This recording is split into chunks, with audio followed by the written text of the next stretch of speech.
In today's episode, 3 women jogging around a trail next to a golf course jog directly into an angry grizzly bear.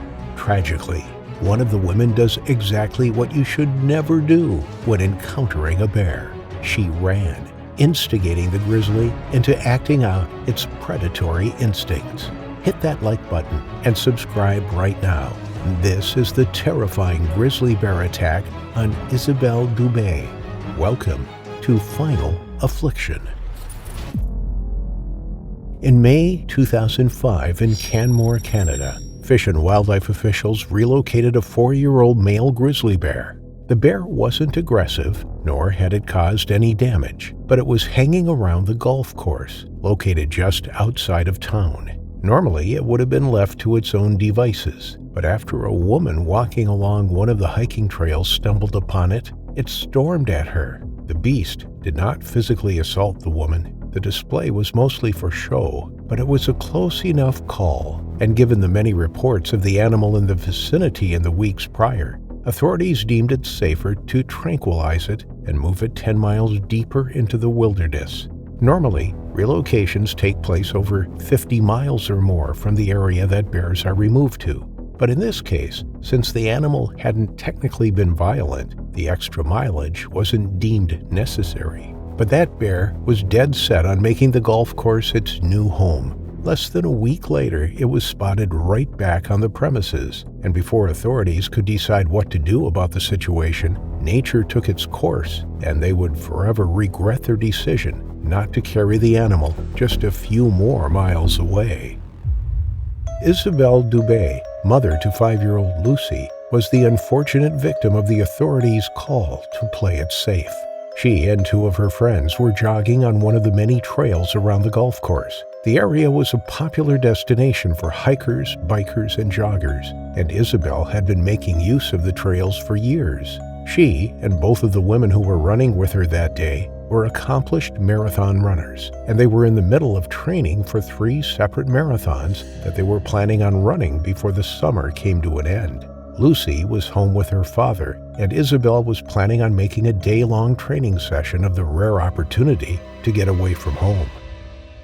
The morning started out well enough, with all of the women keeping a good pace. Their first 40 minutes on the trail was covered in relative silence, keeping their speed and focusing on their breathing. There was no time for chit-chat or pit stops. The animal didn't even realize that 3 people were approaching. Just as it was crossing the trail, the 3 women came around the bend, only 4 feet away from where the massive brown beast was strolling over. Isabelle and her friends quite literally ran into the worst place at the worst time, completely by chance. When their running shoes skidded to a halt, sending pebbles flying in all directions, the bear gave an almost comical jerk of surprise. It's hard to say who was more shocked at the run-in, the women or the grizzly, but it was Isabelle and the bear who reacted instinctively. Isabelle's companions froze in terror, and that shell-shocked reaction is probably what saved their lives. Isabelle, however, bolted. Her flight response switched on the moment she laid eyes on the beast that was so close that she could smell the damp fur on its body.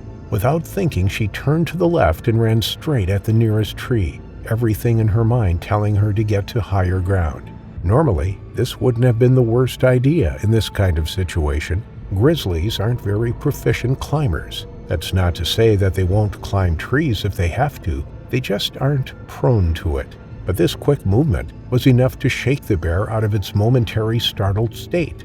Just like Isabelle, instinct took over. When she ran, it ran after her. Neither one of them were thinking. Isabelle just wanted to flee, and the animal just needed to eradicate the creature that intruded on its space. Isabelle clawed at the tall pine next to the path, but she'd barely made it off the ground when the bear reached her. It lashed out its paw. Its nails didn't snag her, but the blow was so hard that it broke Isabelle's ankle as soon as it connected with her foot. Isabelle went flying into the forest floor. She hit the ground on her stomach, sliding on the damp earth before she came to a stop. The 2 women still on the trail snapped out of their shocked trance and ran as fast as they could back the way they'd come. Both of them knew full well that trying to fight off a fully grown grizzly was a death sentence for all 3 of them.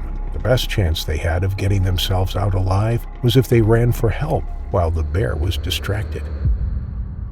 But now Isabelle was alone and completely at the mercy of the enraged animal. She tried to get up, but her broken ankle promptly folded beneath her, forcing her to her hands and knees. And then the animal was on top of her again. This time its full body weight landed on her back, driving her face first into the layer of dead leaves and earth. With her mouth full of leaves and dirt, Isabelle's screams were muffled as the animal went wild on top of her, with no way to run or climb her way out, and the full enormous weight pinning her down. Isabelle had to endure the agony of her back being torn to shreds by the claws that were slashing at her, without the ability to protect herself or even to attempt to flee. The bear closed its jaws around the back of her head, and with its body still pinning her down, it yanked her head back so far that it broke her neck, finally putting an end to what must have been an unimaginably excruciating ordeal.